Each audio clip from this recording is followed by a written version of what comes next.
Hello, everyone. It's time for another edition of Adventures in Careerland.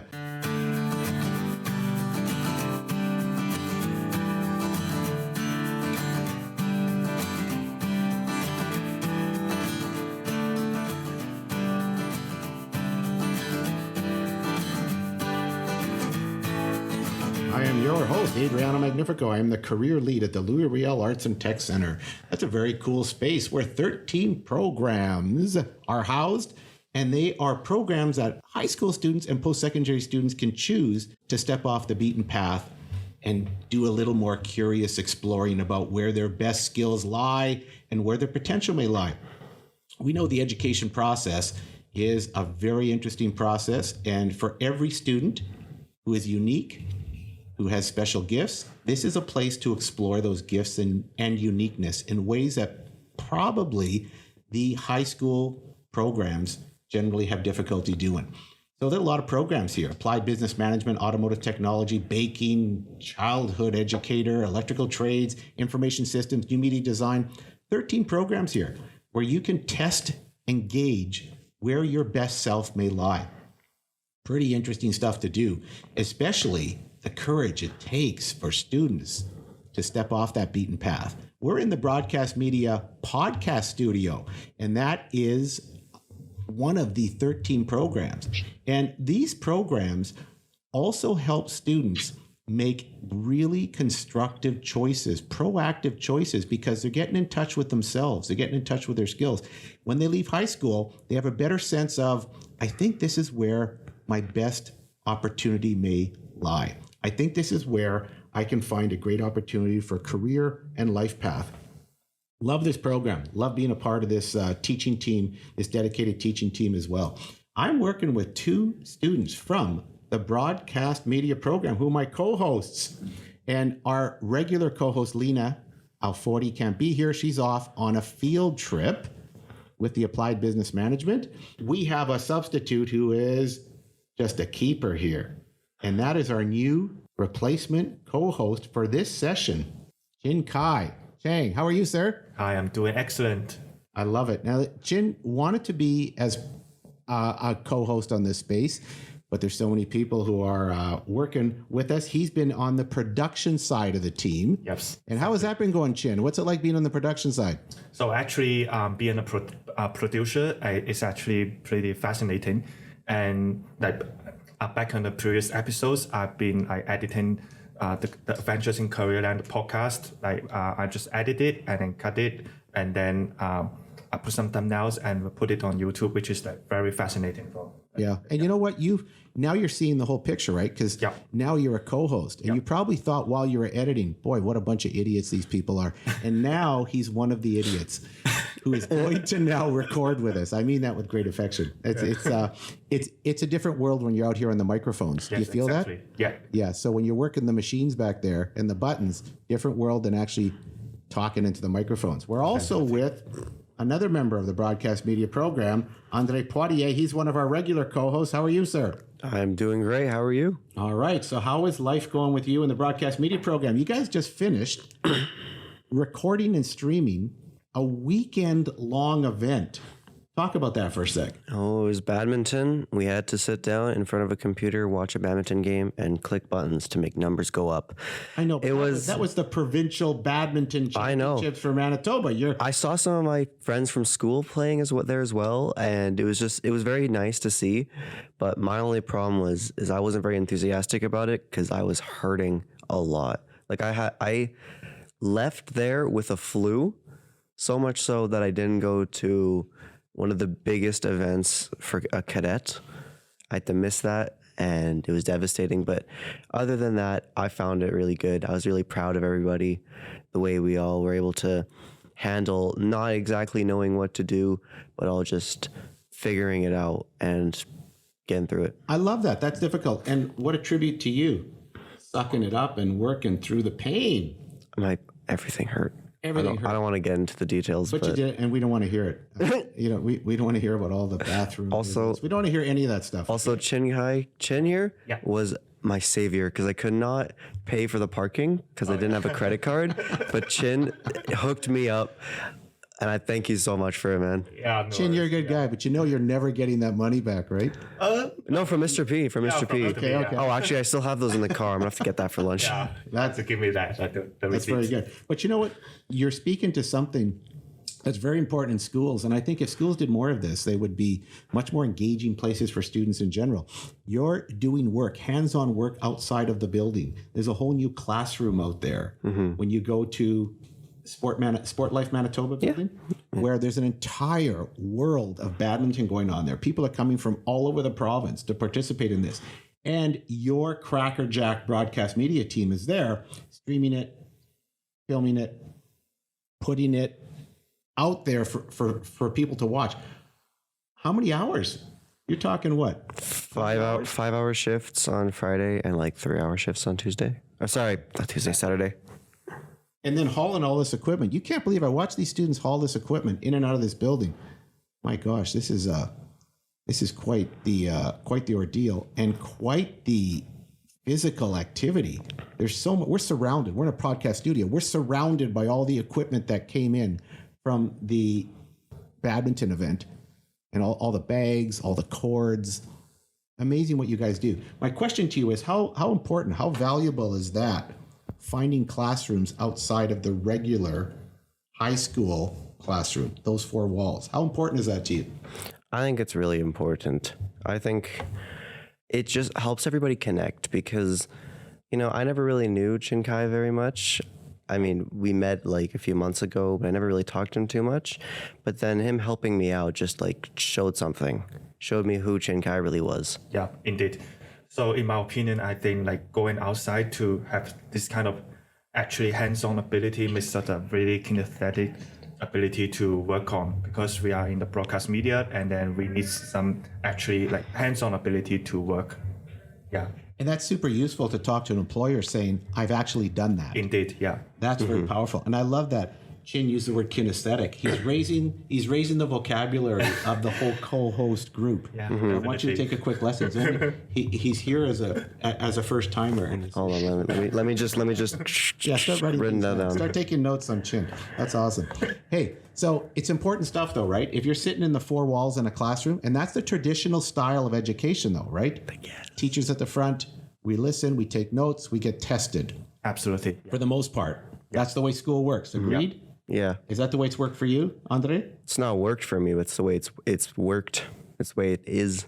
And Chin, where are you from? Where's your homeland? I'm from China. You're from China? Yeah. Is that the way it works in China? Yeah, indeed. So, 100%. So when you come to Canada and you choose this program and you are all over the city all the time, streaming, filming, creating, you're always in the hallways too with cameras on your shoulders, interviewing, doing broadcasts, doing radio shows. What kind of change has that been for you? Was it hard to adapt to that?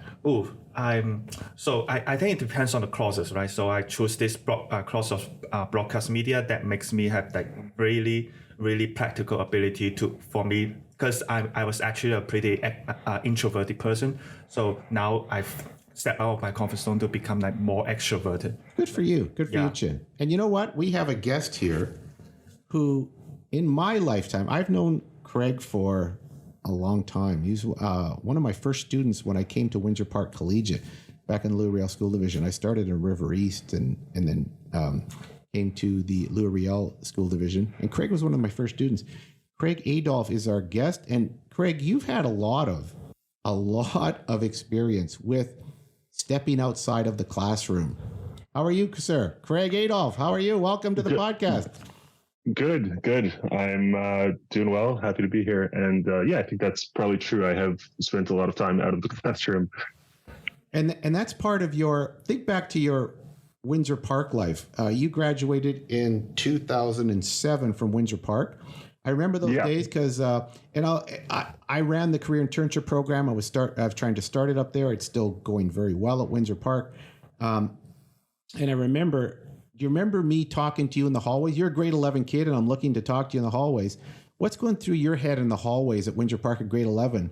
And then when Magnifico runs up and talks to you and says, I want you to join my program. And that's what the program's about. It's about getting outside the classroom for the most part, if you recall. What was going through your head?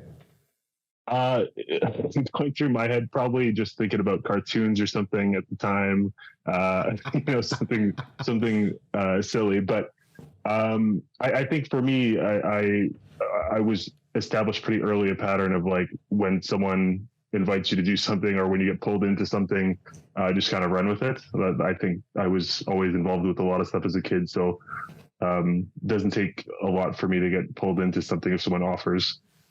Yeah, so was I persuasive enough for you, or was that you were looking for something? Were you looking for something, a change, or were you just ready to do the same? I think maybe a bit of both. Probably a bit of both. I was definitely ready to try something new, and a teacher sort of reaching out and suggesting something like that could be motivating, I suppose. Yeah, we had a chat yesterday about the old tap on the shoulder, and you said, well, you tapped me on the shoulder. And I said, yeah, I never thought of it that way. Tapped you on the shoulder and said, why don't you try this? Do you remember and of course that program involves an internship. Do you remember where you went? It was Canadian Manufacturers and Exporters. Oh, right. With Ron Kozlowski, right? Yes, yeah. And you know Ron, who's been the VP of the Canadian Manufacturers and Exporters for many years, just retired. I went to his retirement party last month. Oh, really? I think, I knew there'd been some developments with him, I think, but I think you had mentioned something before, but it must have been before he retired. Maybe that he was still doing well or something. Yeah, no, he's doing super well, but he's moving off into that space where he has many more options. I think he subcontracts with them and stuff. So, oh, cool. What did you learn from the CME experience? You know what? I think it was just a great experience for getting to work on a sort of like an independent project. I was working, it's been a while, so the specifics kind of elude me, but I was working on like, I think helping to update their contact list or something at the time, like working on like a little independent project to help with their sort of like outreach or contact management. But yeah, it was like a good experience just to be sort of given a task and, figure out how to do it and get it done in the span of that time. This being back like when I was 17, I suppose. I don't know that it was my best work, but it was like a good experience just to get out and to try something different, Yeah, to change the classroom, like honestly, to change what the classroom looks like, and to see that the world is a classroom, right? And everything you do is kind of a classroom. And that's where I've always thought about education. I can see the kinds of things you've done. You did that as well. You went right to university, didn't you? Yeah, I did. And I think when I first went to university, I had some ideas of what I want. Well, I had an idea of what I wanted to do. And I definitely shifted gears while I was there. Like I found what I was interested in and what was not totally for me.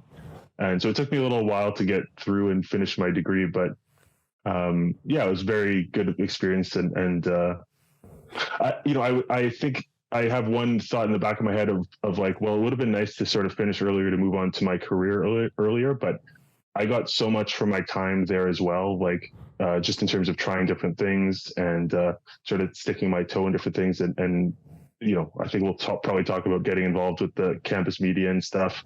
Yes. That stuff was really great learning experiences where I got to sort of take those experiences of like, just you're responsible for something and you have to figure it out to sort of the next level. And I still draw on those experiences now, like in my more advanced career, more than most anything else I've done. So those were really great.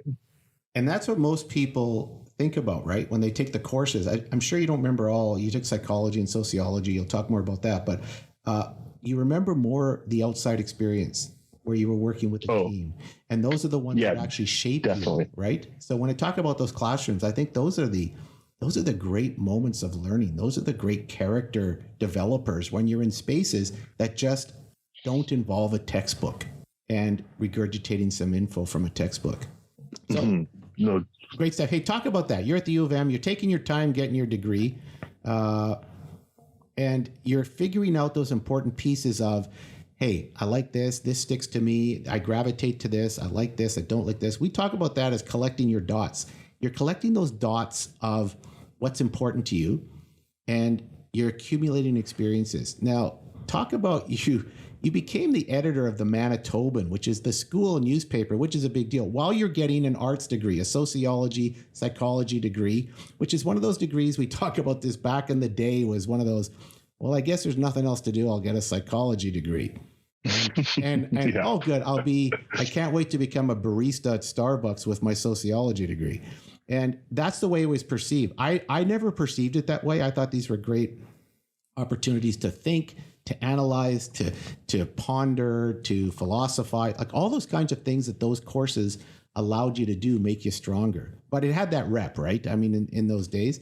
So you're going through those and you wander into somehow the Manitoban office. Talk about that story.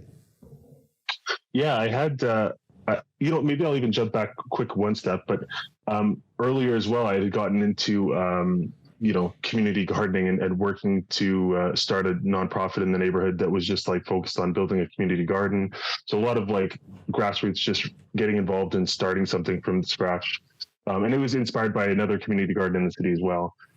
So I just had an interest in nonprofits as well. And then a friend tapped me on the shoulder and sort of said she had gotten a job working at the student newspaper and that they were still looking for someone. And just like based on our shared interest, she thought I would be a good fit. And so I got pulled in as a junior news editor, like in August, and I really just kind of threw myself into it full tilt. And I think it was like late December, I moved up to managing editor. And then by April, I was taking over as the editor in chief, or April, May the following year. So you pretty much became J. Jonah Jameson. Parker, get me those pictures. You're one of those guys? Yeah, no, for sure. I love it. I love it. Without the mustache, but otherwise spot on. Without the stash. But you were an imposing figure because I think it's safe to say are you always the tallest guy in the room, or? When I'm not, it's disconcerting for sure. But yeah, I'm like 6'9", so it's rare that I'm seeing people as tall as me around. So actually, like, how is your courses in university with sociology? How does it actually shape your perspective, or let's say, does it really apply to your career at this moment? I think a lot of it was just driven by interest, but there's a lot of an arts degree that, like Mr. Magnifico was talking about, that goes into like critical thinking or being able to do research and analysis. I worked as a research assistant briefly on campus and a teaching assistant. So like editing other people's work or reviewing it and grading it, or doing research I did research for a book chapter for a professor. So just being able to read and dissect and understand different stuff. I think you could take different fields within an arts degree, like sociology, economics, poli-sci or whatever. Sociology is definitely the one for me, and then maybe economics a bit as well. Mm-hmm. But any of those really gives you an opportunity to sort of like read and learn and learn how to do analysis, that sort of stuff. So it's more just an opportunity to develop sort of those broader skills, I think, more than anything. And you know what? I love that you're talking about the value of an arts degree, because I've always felt those were powerful degrees, and people sometimes got the wrong perception of them, right? Because they weren't as technical or applied as some of the others, but they were technical. Mm-hmm. They were applied for your mind. And I think I think today, those degrees are of great value because we're looking for thinkers today. Andre, what are you thinking here? To me, yeah, it does seem like that. One thing as well with degrees is it seems like before, if you had a degree, you were outstanding. You excelled in something and you would probably get hired more often. But now I'm seeing that everybody, or a lot more people, have those degrees. So how do you stand out from the rest? Well, you have to get out there. You have to go outside and get that actual experience work. Put that down in a notebook going, I did this time, depending on whatever you took. And I feel like getting out there and actually learning how to do it is a lot better than memorizing some words in a book. Mm-hmm. Well, that's harsh. Yeah, I think that's harsh, man. I think I do think that there's a lot of value in just going out and applying things. and just the things that I've learned the most from have been experiences where you're just kind of put in a situation where something has to get done and you have to do your best to sort of navigate doing it. So hands-on stuff is really where I've learned best. And I think it have been the best experiences where I've been able to bring examples and skills to future projects or future jobs. And that's where I found you. I remember I was in Provencher Park. You lose touch with some students sometime. They go on to their lives, and obviously you can't all keep in contact. I do try to keep in contact with many of the students. And I saw you in Provencher Park working on a community garden. And that's where you said you got this little kind of interest in connecting to community. Talk about that, because you look at your LinkedIn space, you volunteered everywhere. And not just volunteered, hey, I'll be the member at large on the committee. You've been VP, you've been president, you've been the leader. You assert yourself. Why have you done that? And why are you connecting to the community so hard? And what's the value to you of all the volunteer work? I do think volunteer work has been some of the places where I've learned the most skills or developed the most.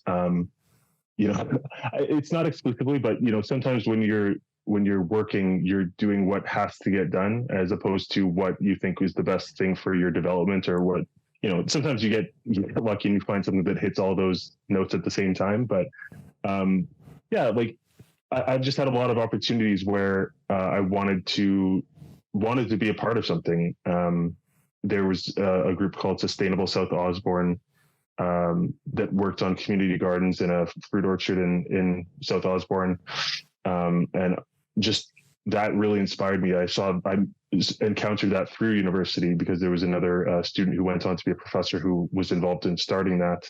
And Rod Kunneman, who is one of my professors, talked about it a lot, and just really made me want to try bringing that into St. Boniface, where I live, and just really wanted to replicate it. And so it became a bit of a community project that I could probably talk more on for the whole interview, but it just became something that I wanted to replicate and wanted to be part of. And I think those things of wanting to engage with things, I think I have a pretty strong sense of civics, and if there's an opportunity, as a citizen, you have a degree of responsibility for your community. You have a degree of, wanting to make things better wherever you are. And so there's been a lot of things in my life, in my sort of personal or professional career where, I just want to be a part of things and participate. And then we were saying when we talked last, sometimes if no one else is stepping up, you kind of end up in that vice chair role pretty quickly. But you also develop skills when you take those on, just in terms of learning how to chair a meeting, how to run a nonprofit or a charity. There's a lot of things that I've learned from just being interested in and jumping in sort of both feet first that I would not have learned otherwise. So with that community garden, it actually kind of brought me back to when I was in my other school.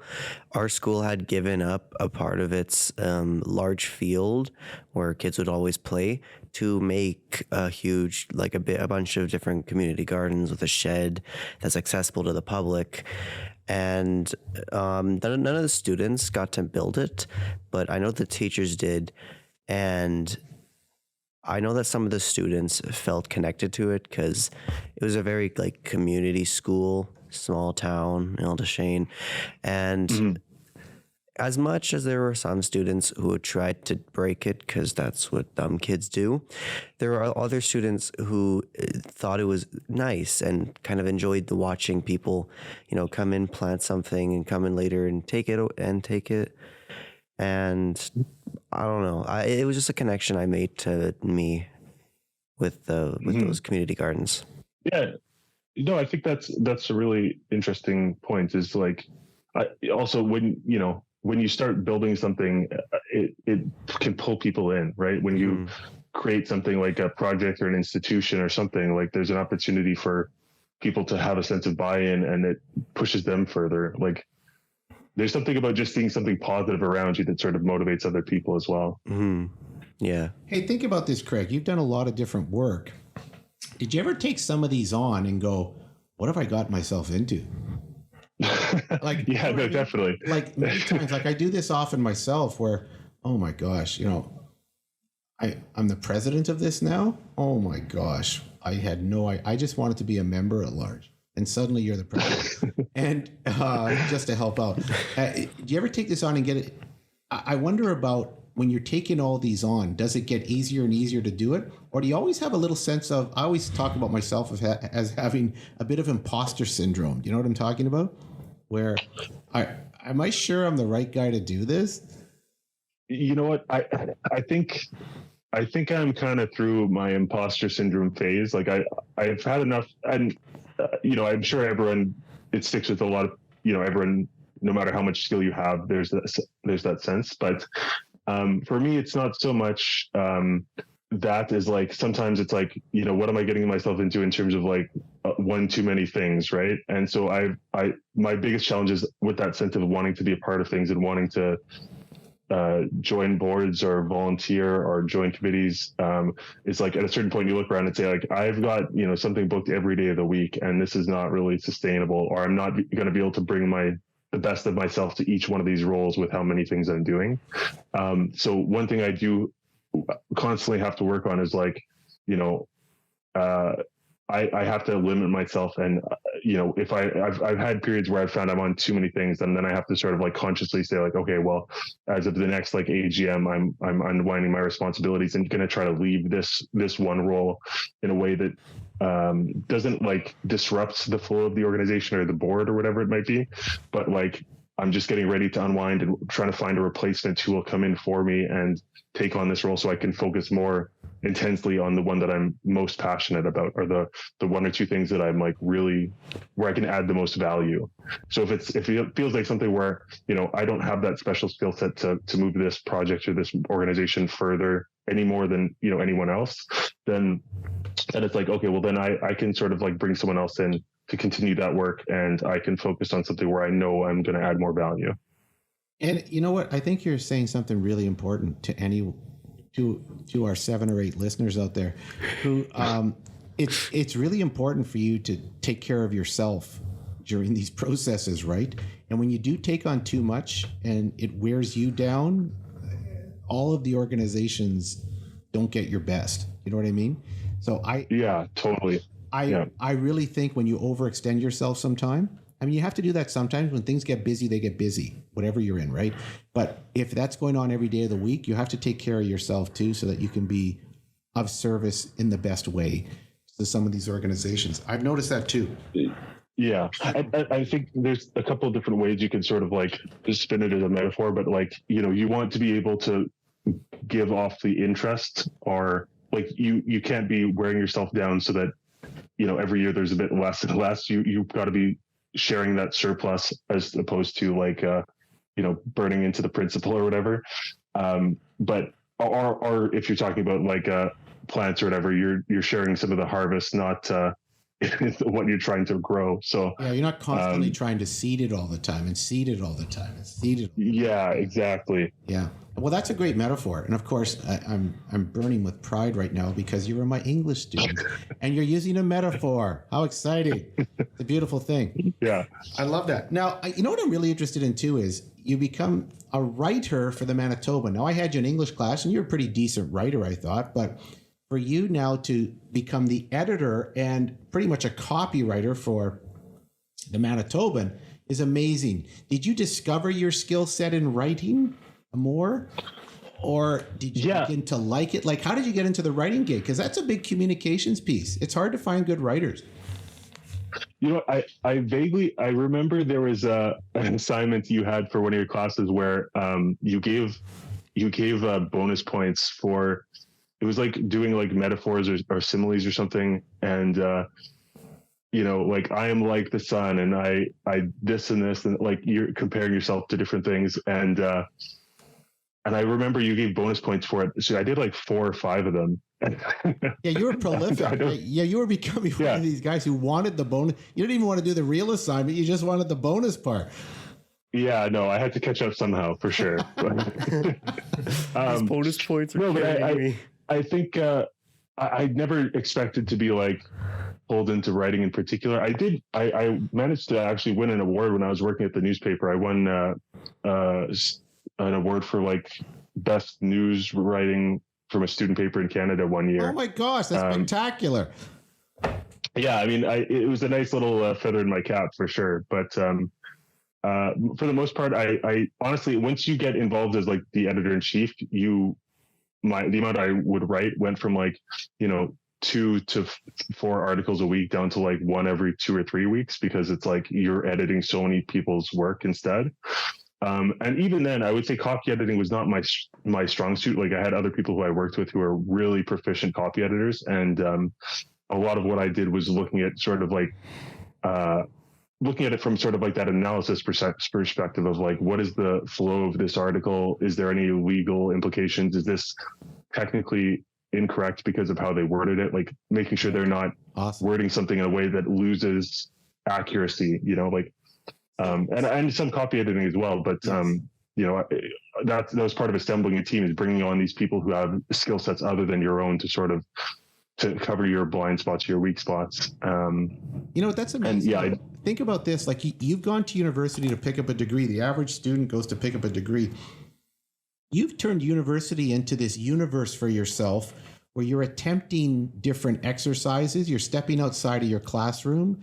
You're volunteering in the community. So the university experience for you with this multifaceted, crazy, busy, kinesthetic, and critical thinking universe, does that make sense to you? Like you've turned it into a whole different experience than the average student. Yeah, I think that's probably true. I mean, I got involved with the campus radio station as well through the student paper, because we had a lot of connections, and I ended up on their board of directors as well. But honestly, it took me a while to get there. Like the first couple of years I was there, it was just kind of like going through the motions and trying to find my place and find what I could take from the experience. And eventually I kind of found what I wanted from the experience, but it took me a while for sure. Yeah, but that's because you're putting yourself out there, right? Like high school students who move into university go through that, what am I doing here phase. Things are interesting, but how am I developing as a person? What skills am I getting? Where will this lead me? Where you just had the attitude of, I'm going to follow my nose. I'm going to be a curious little bunny who right now is eating, that little bunny in my front yard, eating all of my plants. But he's moving around to everybody's yard. So I just admire this bunny. I'm going to grab him one day and do fun things with him. Anyway, one day, you're that bunny, like you're following your nose and you're looking around, and it's becoming more and more satisfying with every experience you have. And I'm not sure everyone takes that same attitude to the university experience. They're just trying to get their credits, trying to get their degree and trying to move on. You're trying to turn that university experience into a holistic experience and not just an academic one. I think that's an amazing lesson for people to understand about embracing a situation and turning it into something that is helping you discover your best self and where your best skills lie. I think this is an amazing story, Craig. I mean, I'd love to say that it was like a conscious effort to do that as well. I mean, I think that might sum up like how I was approaching it, but it was definitely not like I would not have described it that way at the time either, is the thing. I just was kind of like you said, kind of following my nose and eventually found what I wanted to get from the experience, I think. Yeah, but that's the point. I mean, there's a Rumi, a 13th century Islamic philosopher, said something around, you know what, you got to take the first steps. You don't to actually think about what the path is. You have to take those steps before the path begins to unveil itself to you. You know what I mean? And, yeah, that's very interesting. Yeah, and I think you've done that. You just, with your curiosity, you wandered into these spaces. Someone tapped you on the shoulder.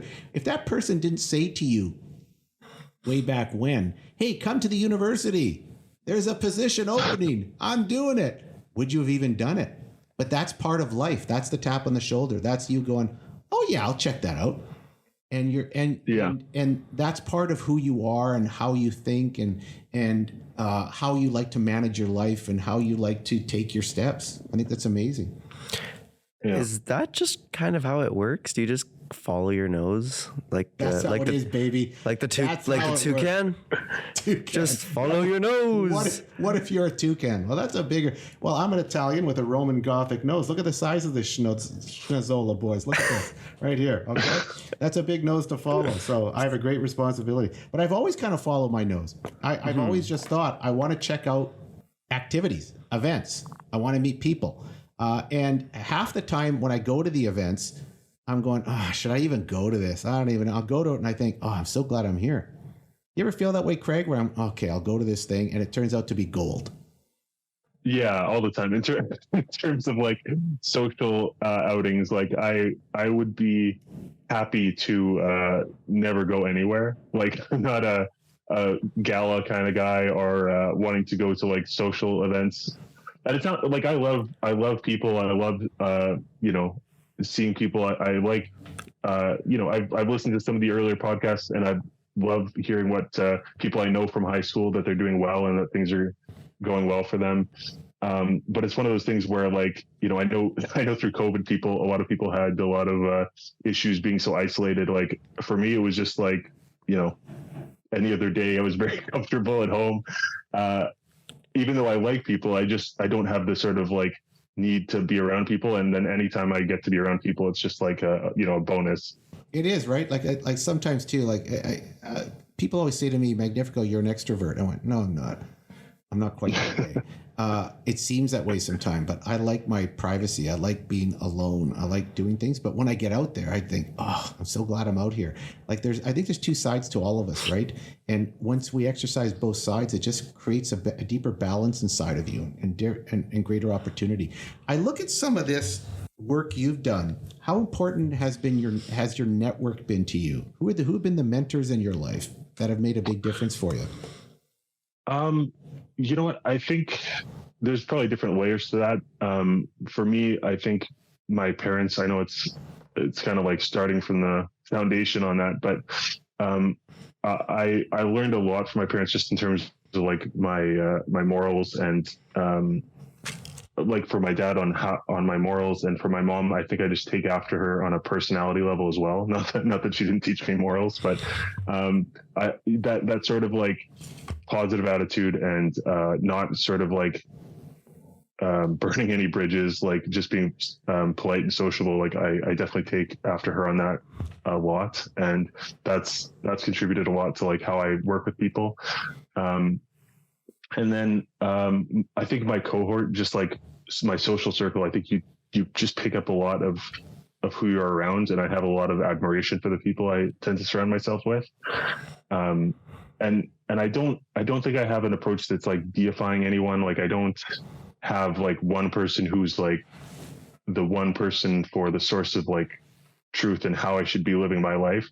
I think every institution or every project or group I get involved with, I'm able to find people who I respect a lot and who I pick stuff up from. And, it's not that they're the mentor because they're in a position of authority. It could be people, I've had people who report to me in sort of like a management dynamic, or people who are on the same like institutional level as me, or people who I report to. Like there's always people you can like learn stuff from and sort of gain inspiration from, I think. And it's not really dependent on any one person or sort of them being ahead of you in their career or sort of level of prestige or something. Like there's always people on every level of an organization that sort of like you can learn from and I don't know, take things from, for sure.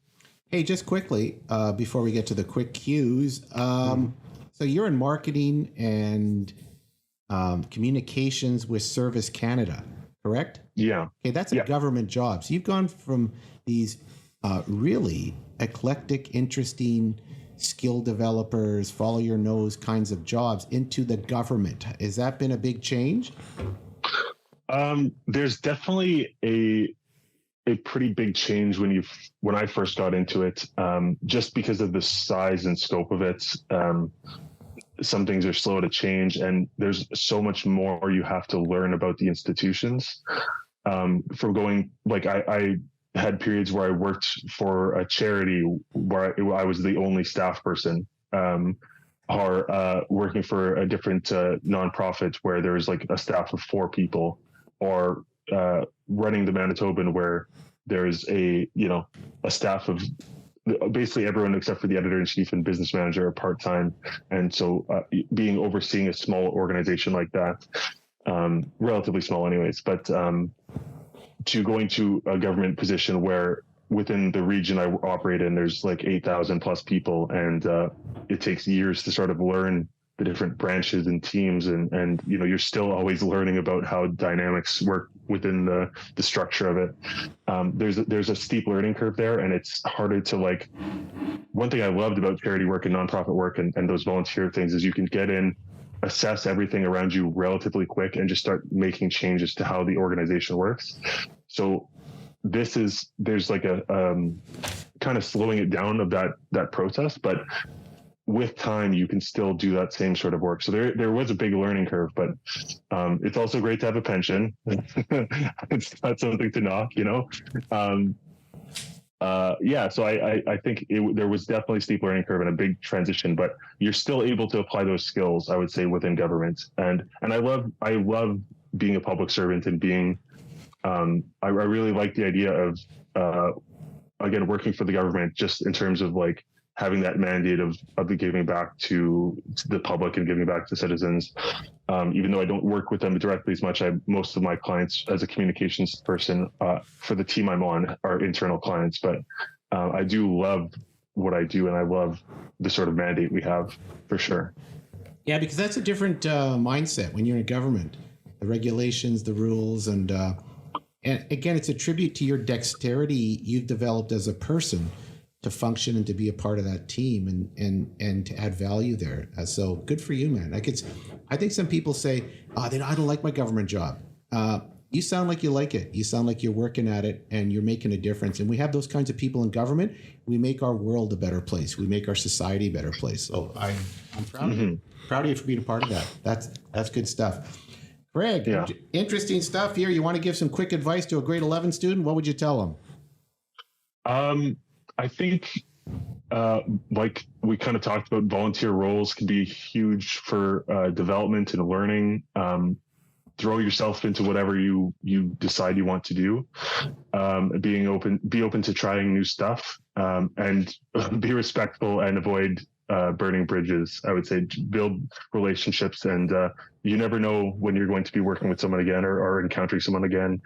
And it's good to sort of like have a good reputation and have people feel like they want to be a part of a team with you. I think those are things that I've heard from my managers that they've appreciated in me, is just being positive and having a sense of accountability about yourself has been good. So. Oh, that's great. Yeah. That's great. Hey, this has been a good talk, but now we're going to put you to the test here because it's time for our famous quick cues. Now, I got to be honest, they've been kind of lame for a while, but we're going to try it again with Andre. So, Andre, going to turn it over to you. Explain how this works.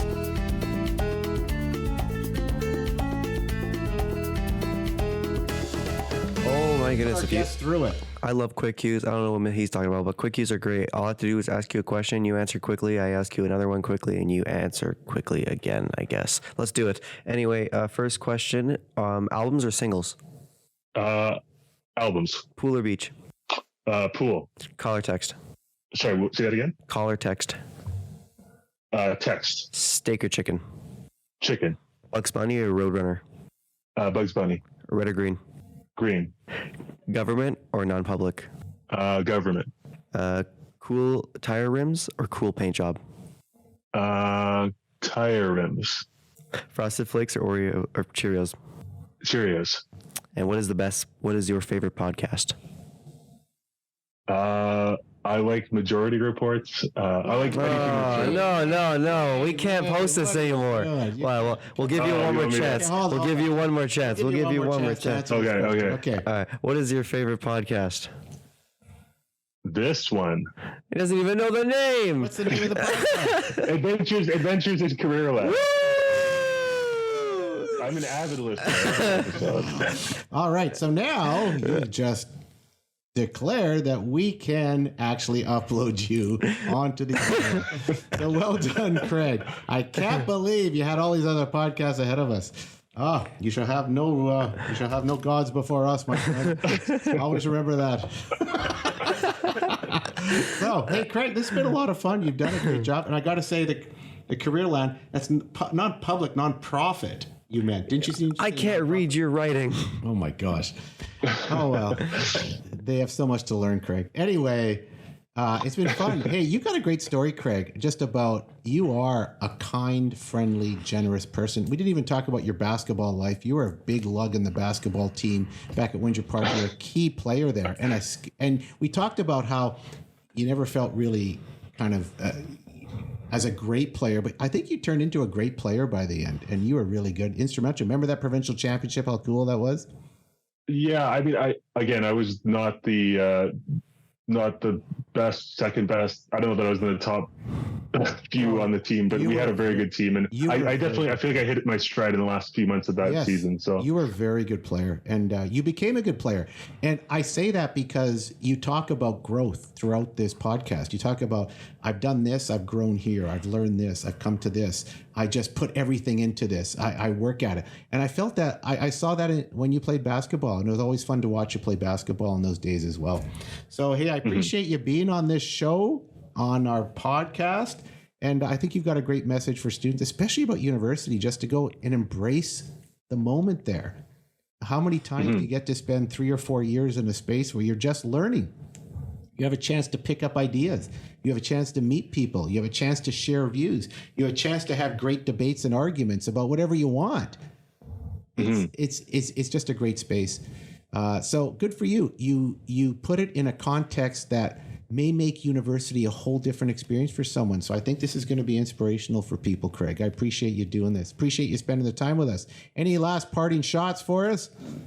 No. I enjoyed getting to talk to you guys, and had a great time.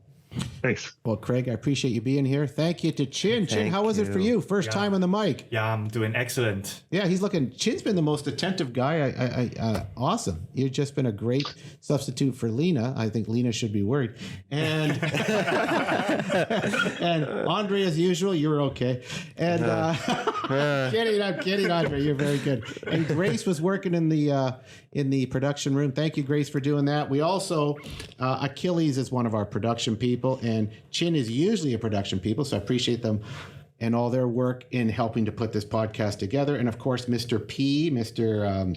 Plaintink, who runs the whole program, and Mr. Curry, who is his able assistant, who helps to run the program, make sure we're all set up properly.